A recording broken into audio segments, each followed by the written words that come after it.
Em seguida, atiraram e Ananda atravessou seu tambor. Arjuna o seu e Devadatta fez o mesmo. De modo que a multidão soltou um grito de admiração e a bela Yasodhara cobriu com seu sari de ouro. Seus olhos tímidos, temerosa, que a flecha do seu eleito não atingisse o alvo.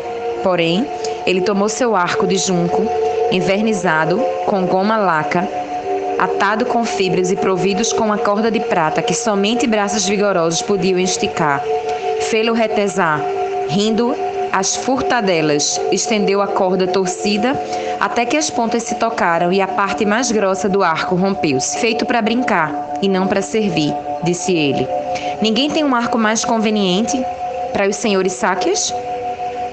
E alguém respondeu, ao arco de Sinhahano, conservado no templo, desde não sei quando, que ninguém pôde esticar e não poderia disparar se conseguisse esticá-lo. E de buscar-me essa arma digna de um homem. Trouxeram o velho arco de aço negro, incrustado com grinaldos de ouro e curvo com chifres de bisonte. Por 2 vezes, Siddhartha ensaiou a resistência da arma sobre seus joelhos e disse, atirai agora com este, primos. Porém, não puderam esticar o arco inflexível, da largura de uma mão. Então, o príncipe, inclinando-se ligeiramente, esticou o arco, aproximou o olho do entalhe e puxou fortemente a corda, que como a asa de uma águia, fez brilhar o ar com um som tão claro e tão forte que os enfermos, que nesse dia tinham ficado em suas casas, perguntaram, que som é esse? Eles responderam, é o som do arco de Sinhahano, que o filho do rei esticou e vai disparar. Então, ajustando uma boa flecha, puxou e afrouxou a corda, e o dardo agudo vendeu o céu, atravessou o tambor mais afastado, sem deter o seu voo, deslizando-se pela planície até perder-se de vista. Em seguida, Devadatta desafiou seus rivais com a espada e fendeu uma árvore de 6 dedos de grossura. Arjuna, uma de 7 e Nanda, uma de 9. Porém, 2 troncos semelhantes estavam juntos e a arma de Siddhartha os cortou de um só golpe profundo. Porém, o golpe foi tão regular e tão reto que os troncos permaneceram eretos e Nanda gritou, tua lâmina voltou! E a jovem tremeu de novo a ver as árvores de pé. Porém, neste momento, os devas do ar, que vigiavam, sopraram ligeira brisa do sudeste e as 2 coroas de verduras caíram com ruído na areia, completamente abatidas. Trouxeram então os corcéis de sangue puro, fogosos, e 3 deram a volta de Maidan. Porém, o branco Kantaka deixou o mais rápido deles muito atrás. Corria com tanta velocidade que no espaço de tempo que demorou a cair a espuma de sua boca, havia percorrido 20 lanças. Porém, Nanda disse, nós também poderíamos ganhar um corcel como Kantaka. Tragam um cavalo bravio e veremos quem o monta melhor. Então, os seises trouxeram um garanhão negro como a noite, atado com 3 cadeiras, com o olhar selvagem, as órbitas dilatadas, sem freio nem sela, porque nenhum cavaleiro o tinha ainda montado. Cada um dos jovens Sakyas saltou sobre o seu amplo lombo, porém o fogoso corcel corcoveou tão furiosamente que os arrojou ao solo, cobertos de pó e de vergonha. Somente Arjuna pôde suster-se um instante e, tendo feito desatar as cadeias, fustigou os flancos do negro corcel. Puxou o freio e conteve com a mão firme a boca soberba do animal, de modo que, numa tempestade de furor, de raiva e temor, o garanhão selvagem deu uma vez a volta da planície, meio domado. Porém, repentinamente voltou-se, mostrando os dentes, prendeu um pé de Arjuna, o desmontou e o teria morto, se os palafreneiros não corressem em seu auxílio e não tivessem arrastado o animal furioso. Então todos gritaram, não deixeis Siddhartha montar esse bu, cujo fígado é uma tempestade e cujo sangue é uma chama vermelha. Porém o príncipe retrucou, desata as cadeias, dá-me somente sua crina. Tomou com tranquilidade. e, dizendo algumas palavras em voz baixa, colocou sua mão direita em frente aos olhos do Gareão, passando-a suavemente por sua cabeça irritada, ao longo do pescoço e pelos flancos arquejantes, e os espectadores assombrados viram o corcel negro como a noite perder toda a sua arrogância, permanecendo quieto e apaziguado, como se conhecesse Nosso Senhor Buda e o respeitasse, e não se moveu enquanto Siddhartha o montava. Depois, caminhou calmamente, guiado pelas rédeas, sobre o olhar de todos. Então o povo gritava: "Não luteis mais, porque Siddhartha é o melhor." E os pretendentes responderam: "É o melhor." Supra Buda, o pai da jovem, dirigindo-se para o vencedor, disse: "O desejo dos nossos corações era ver-te alcançar o prêmio, porque a ti que preferimos. Porém, dizer-me por qual sortilégio aprendestes as artes viris, no meio dos teus bosques de rosas e sonhos, quando os outros não as aprenderam na guerra, na caça e outros exercícios. Leva, ó príncipe, o tesouro que ganhaste." A estas palavras, a adorável jovem Diana levantou-se do seu lugar, atravessou a multidão, tomou uma coroa de flores, levantou suavemente sobre a fronte o véu negro bordado a ouro, passou altivamente em frente dos jovens pretendentes e dirigiu-se para o lugar onde estava Siddhartha. Este esperava impassível, em sua graça divina, realçada pelo negro corcel, que, inclinando seu pescoço vigoroso, o passou por debaixo do braço do seu senhor. Inclinou-se ela diante do príncipe, enquanto seu rosto irradiava a alegria celeste do amor feliz. Depois, altou no aveludado colo o colar perfumado e apoiou a sua bela cabeça sobre o peito de Siddhartha, prosternando a seus pés, com os olhos brilhantes de felicidade. "Meu príncipe", disse ela, "meu querido príncipe, olha-me, que sou tua." E toda a multidão se alegrou ao vê-los passar com as mãos unidas e seus corações batendo o mesmo ritmo, enquanto o véu negro, bordado a ouro, cobria novamente o rosto da jovem. Longo tempo depois, quando se espalhou a luz da fé, perguntou-se ao Senhor Buda a respeito desses acontecimentos, porque trazia ela aquele véu negro e dourado e caminhava tão altivamente, e aquele que honra o universo respondeu: "Para mim, isso era desconhecido." Se bem que parecesse ter alguma noção a respeito, enquanto a roda do nascimento e da morte gira, as coisas e os pensamentos passados e as vidas sepultadas voltam novamente. Entretanto, agora me recordo, reportando-me a miríadas de anos passados, a época em que vagava pelas montanhas nevosas do Himalaia, sendo um tigre faminto, de pele listada. Eu, que sou agora Buda, deitado na erva cusa, espreitava com os olhos verdes meio cerrados os rebanhos que passavam e se aproximavam cada vez mais da sua morte, ao avançar para minha guarida. Ou, sobre as estrelas vagava, selvagem e insaciável, em busca de uma presa, com o olfato ativo e alerta, procurando nos caminhos as pegadas de um homem ou de um gamo. No meio dos felinos, que eram meus companheiros, hóspedes da mata espessa, havia uma tigre, a mais bela da selva, que provocava a guerra entre os machos. Seu pé era de ouro brilhante, bordado de preto, como o véu que usava Yasodhara quando se dirigiu para mim. O combate foi ardente na selva, com dentes e garras, ao passo que debaixo de um ninho, a soberba tigre via como nós atacávamos, ferindo-nos cruelmente. E recordo-me que, afinal, veio gruindo, passou pelos outros reis das selvas, cobertos de mordidas e arranhaduras, o que eu havia vencido, e com a língua acariciadora lambeu meu flanco arquejante. Depois, caminhando altiva, veio comigo para a mata, amorosamente. A roda do nascimento e da morte gira para baixo e para cima. Então, a jovem foi dada ao príncipe, por união voluntária. E quando os astros foram favoráveis, Mecha, o rã vermelho, é o do céu.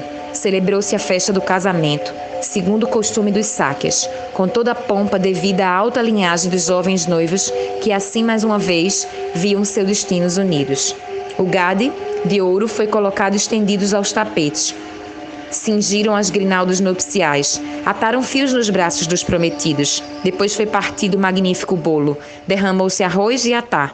Flutuaram as duas palhas sobre o leite avermelhado e se aproximaram, o que pressagiava amor até a morte.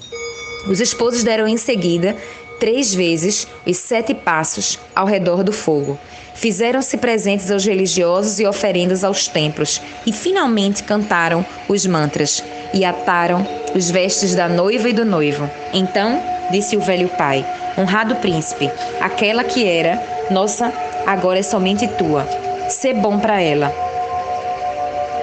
que depositou sua vida em ti. Em seguida, acompanharam a doce Yasodhara à casa conjugal, com cantos e trombetas, que puseram-na nos braços do príncipe, e tudo foi somente amor. Porém, o rei não tinha em conta nada mais que o amor, e fez construir para eles uma prisão magnética de amor. E assim sobre a terra não havia maravilha semelhante. O palácio do recreio do príncipe. No meio do imenso terreno que rodeava o palácio, se elevava uma montanha verdejante, cuja base era banhada pelo rio Rohini, que desce murmurando do Himalaia, para levar seu tributo às ondas do Ganges. Ao sul, um bosque de tamarindeiros, atapetado de flores de gante de cor azul pálido, ocultava o horizonte. Entretanto, o ruído da cidade chegava nas asas do vento, tão suave como o zumbido longínquo das abelhas dos bosques.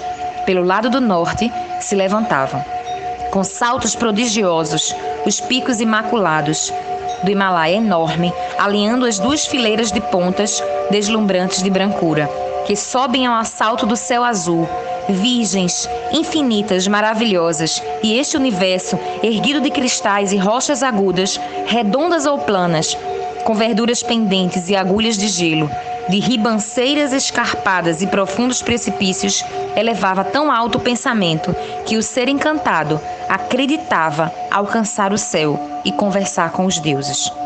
Sobre as neves se estendiam selvas sombrias, onde brilhavam cascatas buliçosas, veladas pelas nuvens, mas embaixo cresciam as azinheiras rosas e os grandes pinheiros, onde ressoavam os queixumes dos fazões, os rugidos da pantera, o grito das águias inquietas, o balido dos carneiros selvagens, ecoando nas rochas. Mas embaixo ainda brilhava a pradaria, como um tapete de orações aos pés destes divinos altares. Em frente, os arquitetos construíram um pavilhão esplêndido sobre um terraço elevado, flaqueando com torres e rodeando com galerias de colunas. Os entalhes das vigas representavam histórias dos velhos tempos.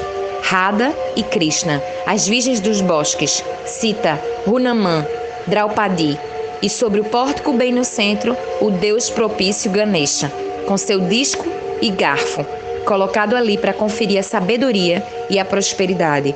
O deus era representado assentado, enrolando sua tromba oblíqua. Pelos caminhos sinuosos do jardim e do pátio, chegavam-se à porta interior de mármore branco, com raias cor-de-rosa. Os portais eram de lápis lazuli, o umbral do alabastro, e as portas de sândalo, com as almofadas adornadas com pinturas magníficas. Franqueado o umbral, passava-se para um ambiente de verdadeiro encantamento, um recanto do paraíso transportado para a terra, vestíbulos soberbos e câmaras sombreadas. Subia-se depois por escadarias admiráveis. Atravessavam-se galerias arejadas, rica e artisticamente ornamentadas, onde se admiravam riquíssimos lavores, colunas facetadas e frescas, fontes bordadas de lótus e de esguichos com jacos d'água. Peixes escarlates, azuis e dourados brilhavam num aquário de cristal. Nas ensolaradas alcovas, as gazelas de grandes olhos comiam as rosas abertas, os pássaros cor de arco-íris voavam entre as palmeiras, as pombas verdes e cinzentas construíam seus ninhos sobre as gornijas douradas, nas lajes brilhantes. Soberbas aves abriam os esplendores de seus colos, enquanto as garças, brancas como leite, e os pequenos búfalos domésticos os contemplavam tranquilamente.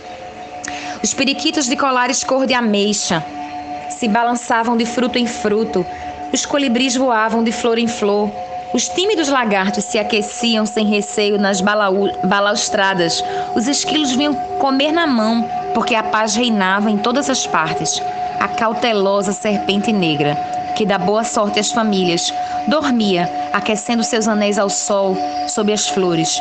Perto dali, os monos de olhos escuros faziam gestos aos corvos, e toda essa casa de amor estava cheia de servidores dóceis. Ao menor sinal, acudia gente de rosto amável, de voz suave e de serviço diligente. Cada qual era feliz e tinha prazer em fazer alguém feliz. Experimentava prazer em dar, tinha orgulho em obedecer, de modo que a vida se deslizava calma e feliz, como num país encantado, como um rio guarnecido de perpétuas flores, e Yasodhara era a rainha desta corte paradisíaca. Porém, além dessas 100 câmaras magníficas, estava oculto um aposento, onde a arte prodigalizara todas as suas deliciosas fantasias para deleitar e apaziguar o espírito.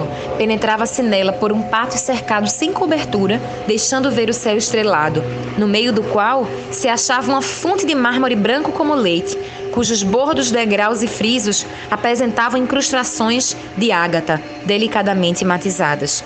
Era sumamente agradável passar horas indolentes neste refúgio de frescura deliciosa, como passar sobre a neve no estio. O sol filtrava seus raios dourados ao passar através do pórtico e do nicho, suavizando-se, tomando cores argentinas, tornando-se pálidos, quase sombrios, como se a luz se detivesse e se transformasse em crepúsculo no amor e no silêncio, que reinavam à porta desse ninho maravilhoso que o amor elegeu por moradia. Por atrás dessa porta se encontrava a câmara maravilhosa e primorosa, maravilha do mundo. A luz suave das lâmpadas resvalava através das janelas de nacar e os cortinados sombreados de estrelas, sobre as tapeçarias de tecido de ouro, os leitos de seda e o esplendor das pesadas burdá, que não se erguiam senão para dar passagem à mais bela. Ali, ninguém sabia se era noite ou dia, porque a luz filtrava sempre tênue, mais brilhante que a aurora, porém, mais suave que o crepúsculo, soprando sempre brisas deliciosas, mais agradáveis que as da manhã, porém tão frescas como as da meia-noite. Noite e dia, cantavam os alaúdes, noite e dia, levavam manjares deliciosos. Frutos, cobertos de orvalho, gelados com neve do Himalaia, doces delicados e leite de coqueiro em copos de marfim. Noite e dia se encontrava ali um grupo escolhido de bailarinas de naut, de copeiros, músicos, agradáveis servidores do amor, que abanavam os sonolentos olhos do príncipe feliz, e quando despertava, seus pensamentos eram levados à alegria, pela música que ressoava no meio das flores e dos delicados perfumes, pelo encanto das canções amorosas, e as danças alucinantes, acompanhadas dos repicados dos guizos, atados aos tornozelos das bailarinas, pelos movimentos de seus braços e os sons da vina, de cordas de prata, enquanto as essências de almíscar e champaque e a névoa azul que espalhavam os aromas queimados faziam sua alma se tornar novamente lânguida, convidando-o de novo a dormir nos braços da doce e bela Yasodhara. E assim vivia Siddhartha, isolado do resto do mundo, nos braços do amor. Além disso, o rei ordenou que dentro dos muros desse palácio de fadas nunca se falasse de morte, velhice, pesar, dor ou enfermidades. Se alguma formosura murchasse nesta corte amável, se seus pés fatigados não podiam mais dançar, a inocente criminosa era retirada do palácio, a fim de que o príncipe não sofresse, vendo sua desgraça. Vigilantes, intendentes, cuidavam de executar as sentenças contra quem quer que falasse das misérias do mundo exterior, onde reinavam as queixas, os temores, as lágrimas, o pranto dos aflitos e o fumo terrível das fogueiras. Considerava-se uma traição o aparecimento de um fio de prata na cabeceira de uma cantora ou bailarina, e a cada aurora recolhiam-se as rosas murchas, varriam as folhas mortas e separavam tudo que poderia ser motivo de tristeza. Porque, dizia o rei, se passar sua juventude longe dessas coisas que incitam a meditar e incubar os ovos vazios do pensamento, a sombra desse destino, muito vasto para um homem, se debilitará com certeza, e eu o verei transformar-se no soberano todo-poderoso que governará todos os países, se quiser, e será o rei dos reis e a glória do seu tempo. Assim, pois, em torno dessa prisão encantada, em que o carcereiro era o amor e os deleites as leis, porém, longe dos olhares, fez o rei construir um largo e elevado muro, com uma porta de bronze de 2 batentes. Eram necessários 100 homens para movê-la sobre seus gonzos, e o ruído formidável que produzia se estendia meia vodja.